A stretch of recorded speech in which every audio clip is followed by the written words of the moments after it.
Oi pessoal, tudo bem? Professor César falando. Estamos aqui para mais uma aula de ensino remoto de emergência. Bom, gente, então a ideia desse vídeo agora é terminar o assunto 6, né?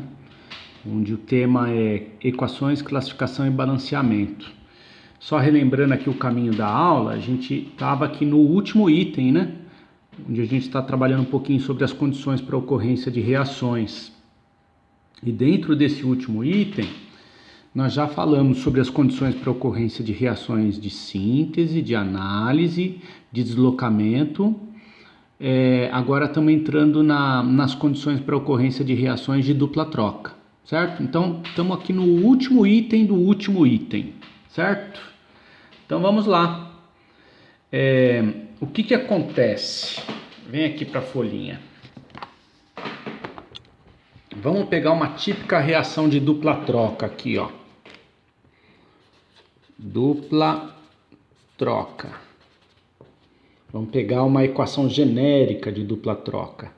XY, pegar uma substância XY e botar para reagir com uma substância ZW. X vai se combinar com W.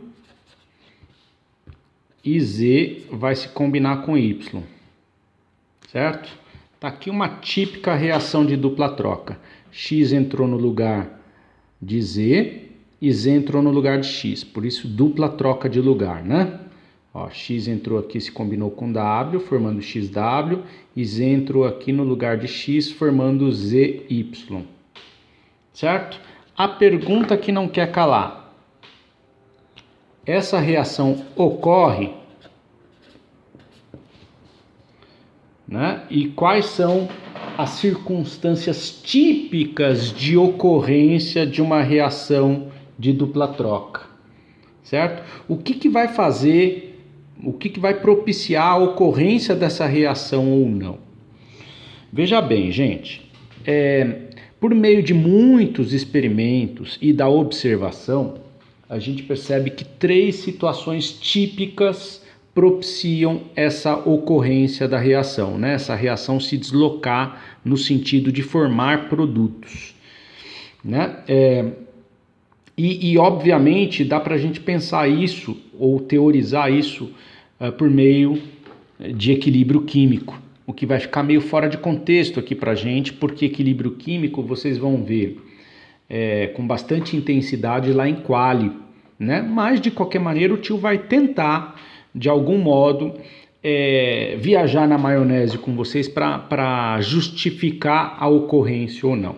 Então existem 3 situações principais que justificam a ocorrência dessas reações de dupla troca, né?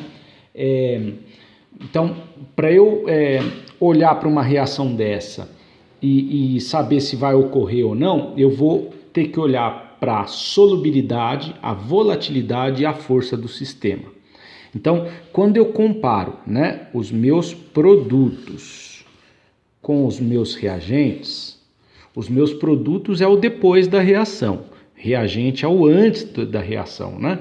Eu botei essa substância para reagir com essa, depois de um certo tempo eu formo essa e essa, né? Quando eu comparo o depois com o antes, a minha pergunta que eu tenho que fazer é o seguinte, ó. A minha solubilidade do meu sistema foi aumentada ou foi diminuída?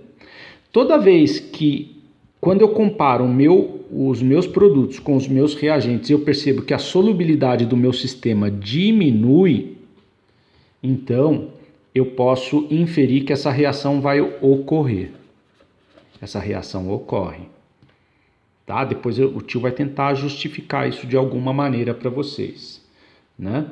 Outra coisa, outra circunstância típica que facilita a ocorrência dessa reação é o aumento da volatilidade dos meus produtos em relação aos meus reagentes. Então, toda vez que quando eu olho para a minha reação, eu percebo que a volatilidade dos meus produtos é maior do que a dos meus reagentes, então eu digo que essa reação tem uma propensão a ocorrer, então ela ocorre.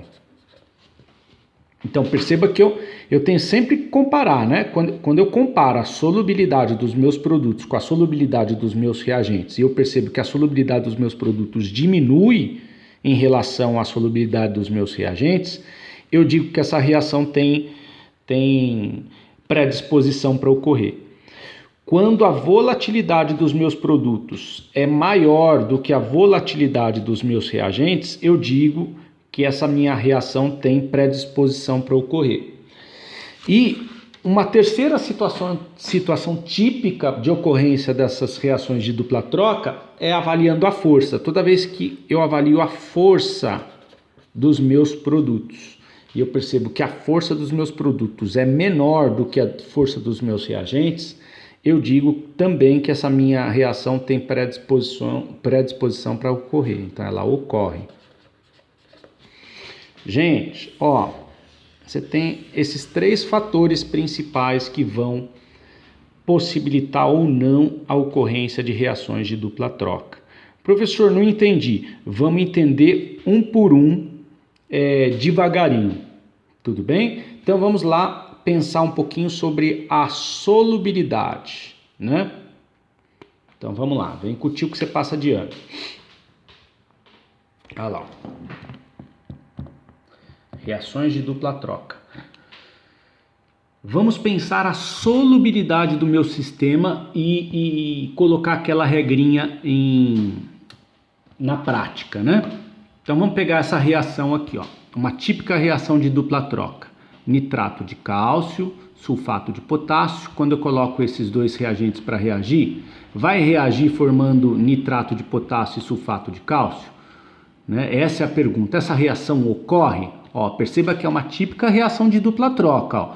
O potássio veio para o lugar do cálcio, o cálcio veio para o lugar do potássio, formando nitrato de potássio, ó, e sulfato de cálcio. Olha lá. Então, a pergunta que não quer calar é: essa reação ocorre? Então, aí é que tá. Vamos comparar a solubilidade dos meus produtos com a solubilidade dos meus reagentes. Como é que eu faço isso? Por meio da tabela de solubilidade. Nós já falamos disso lá para trás.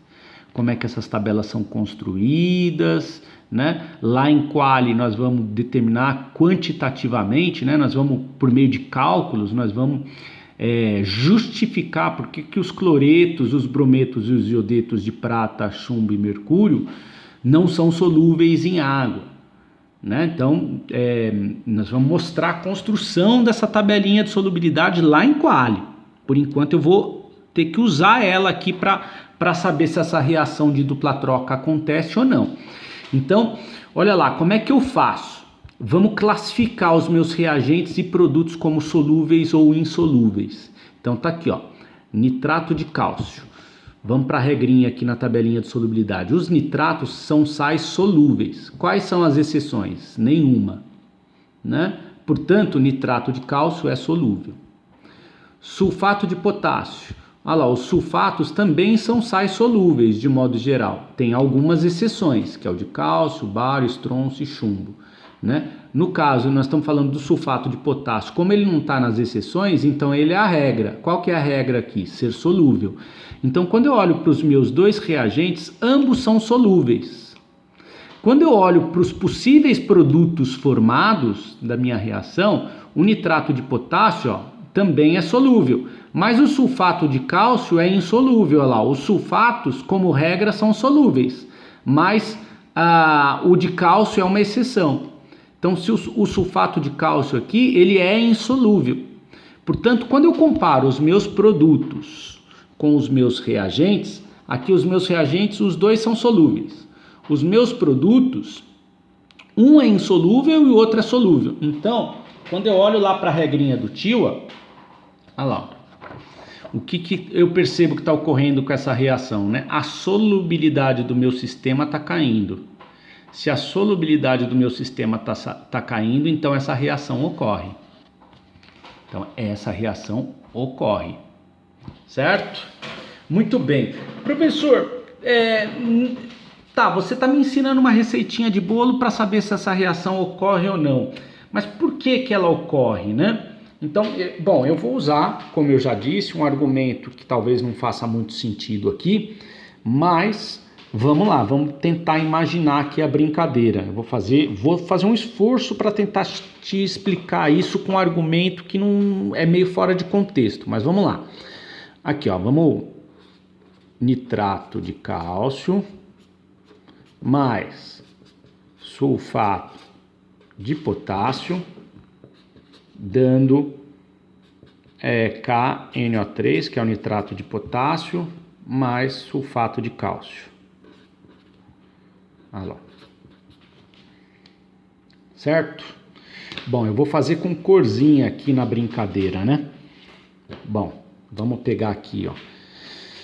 Eu vou pegar um becker com nitrato de cálcio em solução e outro becker com sulfato de potássio em solução. Certo? E eu vou misturar esses dois reagentes. Ó, nós temos dois reagentes. Então, vou pegar dois beckers, cada um com um reagente diferente. Pergunta, os produtos formados serão formados? Então, a gente percebeu que, como diminuiu a solubilidade, serão formados. Olha lá, para você entender meu argumento, eu vou pintar com corzinha aqui, tá? Ó, o cálcio eu vou pintar de vermelho, o íon nitrato eu vou pintar de roxinho, para representar aqui. O íon sulfato eu vou pintar de preto, e o íon potássio eu vou pintar de azul. Então, tá aqui, ó. Como é que fica as partículas de nitrato de cálcio dispersas aqui, ó. E aí eu não vou entrar na estequiometria da reação, tá? Não vou pensar que é um cálcio para cada 2 nitratos. Eu não estou me importando com isso aqui agora, né? Ó, eu estou me importando em descrever aqui. Olha lá. Então, eu tenho cálcio, partículas de cálcio. Também o nitrato não é uma bolinha só, são 3 oxigênios com nitrogênio, são 4 bolinhas, mas não me importa, tá? O que eu quero que você entenda é o seguinte, olha só, essas partículas estão dispersas na forma de cátions e ânions, na minha solução aquosa. Da mesma forma, na minha outra solução, eu tenho partículas dispersas de potássio e de íon sulfato. Tá bom? Então, o que acontece, né? Como eles são íons, né? São compostos iônicos em solução aquosa, eles ficam dispersos, né? Quando eu misturo os dois beckers, eu vou ter uma solução resultante aqui na brincadeira, né? Então, vou ter um copão maior com a água e os íons dispersos. E aí, quando a gente pensa nos íons dispersos, aqui ó, vai ficar as bolinhas vermelhas, as roxinhas, tá? As azuisinhas e as pretinhas, né? Então, eu vou ter íons potássio, olha lá, que são as azuisinhas. Eu vou ter íons nitrato, que são as roxinhas, olha lá. E eu não estou pensando na estequiometria de novo, tá? Íon sulfato, que são as pretinhas. E íons cálcio, que são as vermelhinhas. Tá? Aí o que acontece, né, gente? Como... se eu tenho os meus produtos, são todos solúveis, eles ficam aqui dispersos. Agora, no caso, gente... O sulfato de cálcio, eu sei que ele é insolúvel. Então, essa partícula vermelha aqui, ó, que é cálcio, e essa partícula preta, elas não conseguem conviver de forma iônica na solução. Quando eu tenho partículas vermelhas e pretas aqui, ó, dispersas, o que vai acontecer? Elas ficam em movimento aleatório. Quando elas se chocam, elas grudam, né? A vermelhinha com a preta, ela gruda e vai para o fundo. E precipita. Então, numa situação de equilíbrio onde todo mundo é solúvel, a reação se dá nos dois lados, né? O tempo todo essas partículas estão se chocando, estão se juntando e se quebrando de novo. né? Aqui no caso, há a formação de uma substância insolúvel que tende a deslocar o equilíbrio para cá, ó, né? A disponibilidade, quando eu penso na formação desse composto aqui, ó, que vai indo para o chão, ó, para o fundo, olha lá, ó. Olha lá, ó. Quando eu penso no composto indo precipitando, eu percebo que a disponibilidade ou o contato, né? A área de contato entre as partículas em solução, ela diminui, né? Então, porque eu formo aqui o precipitado aqui, ó, das partículas vermelhas e pretas, né?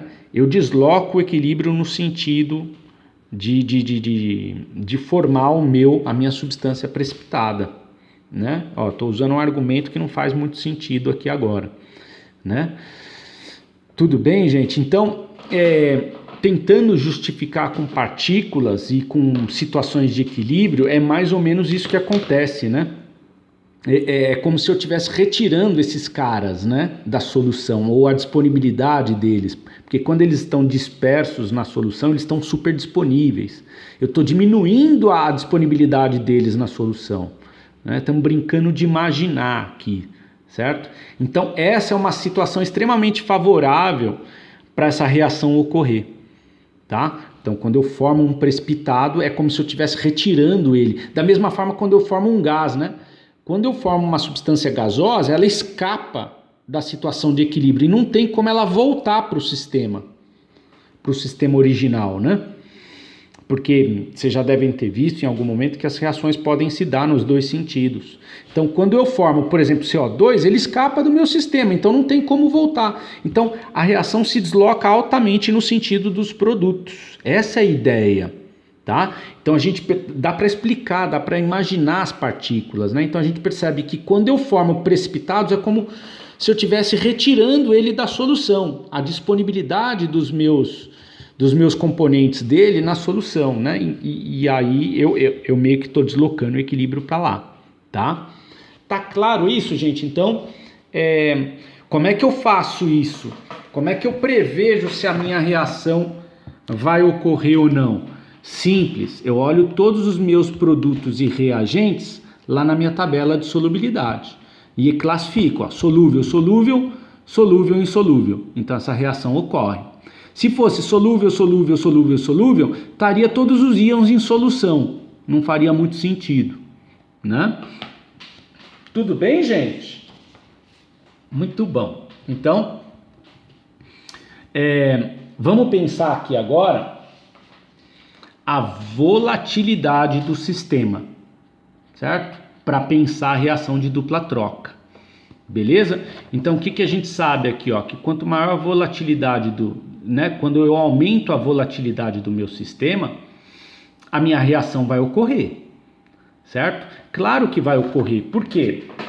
Olha só, se eu tenho esse meu produto aqui, ó, formado, sendo mais volátil, né, do que... Então, aqui é um cara não volátil, não volátil, não volátil, mas esse cara é volátil, ele vai escapar do meu sistema. Então, a reação de volta, ela não acontece, porque ele meio que vai escapar do sistema, né? Estou usando um argumento de novo aqui de equilíbrio químico para tentar justificar a ocorrência da reação nesse sentido. Tudo bem? Vocês vão perceber mais lá na frente, no curso, que as reações elas têm baixo rendimento ou elas param no meio do caminho por causa dessas situações de equilíbrio, né? Então, se eu formo uma substância gasosa que escapa do meu equilíbrio, eu tenho uma alta tendência de formar produtos, certo? Vamos lá. Então, como é que eu faço isso de uma maneira prática? Simples, olha lá, ó, então se eu pegar aqui carbonato de sódio e boto para reagir com ácido sulfúrico, né? Essa reação vai formar os supostos produtos, né? Ó, vamos pensar aqui, ó, como eu tenho um cátion e um ânion, pergunta, o sulfato vai reagir com sódio e o carbonato com o hidrogênio, formando sulfato de sódio e ácido carbônico? Essa reação vai se dar? Essa é a pergunta, né? Então, o que acontece? A gente sabe que o ácido carbônico, que é o produto formado, ele é um ácido muito instável, que se decompõe facilmente em água e CO2. Então, como o produto gerado é um produto volátil, né? Porque ele se decompõe, então essa reação vai se dar, porque de novo, eu aumentei a volatilidade do meu sistema, então a reação vai se dar, ela vai ocorrer, né? Olha lá, ó. Então, carbonato de sódio, quando eu coloco em contato com ácido sulfúrico, eu vou formar o sulfato de sódio, ó, esse cátion vai se combinar com esse ânion, formando o sulfato de sódio, mais água, mais CO2. Então, essa reação vai se deslocar, ó. Tudo bem? Então, essa reação é a mesma dessa, ó.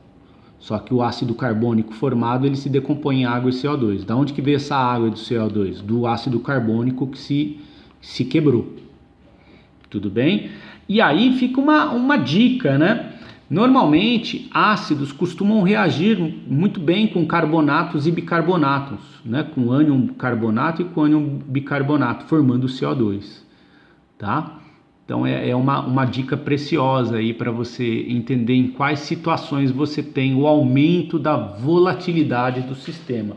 Então o segredo aí da brincadeira de você pegar uma equação qualquer de dupla troca, né? Pegar uma equação qualquer de dupla troca. O segredo aqui da brincadeira é perceber os produtos e os reagentes, comparar os produtos com os reagentes. Se tem algum produto volátil, então a reação vai ocorrer. Se os meus reagentes são não voláteis e pelo menos um produto é volátil, então essa reação vai ocorrer, vai ter uma grande tendência para formar produto, tá? Perceba que a gente está trabalhando sempre com tendências, não tem nada absoluto aqui, tá? Beleza? Muito bem. E por último, vamos pegar aqui o terceiro item, né? Vamos pensar a força de um sistema, né? Então, se você pegar, por exemplo, o sulfeto de sódio, botar para reagir com ácido clorídrico, vai formar cloreto de sódio e ácido sulfídrico? Né? Essa é a pergunta. Vamos botar foco aqui nessa reação. Bom, então, para eu saber se vai formar, se essa reação vai ocorrer ou não, eu comparo a força dos meus reagentes e a força dos meus produtos. Então, o sulfeto de sódio é um sal, e os sais, de modo geral, eles são fortes, eletrólitos fortes, né? Que se dissociam bem em água. Lembrando, ó, o conceito de força aqui. O que é um ácido forte? É um ácido que, quando eu jogo em água, se dissocia, forma H+, e Cl-, numa grande porcentagem.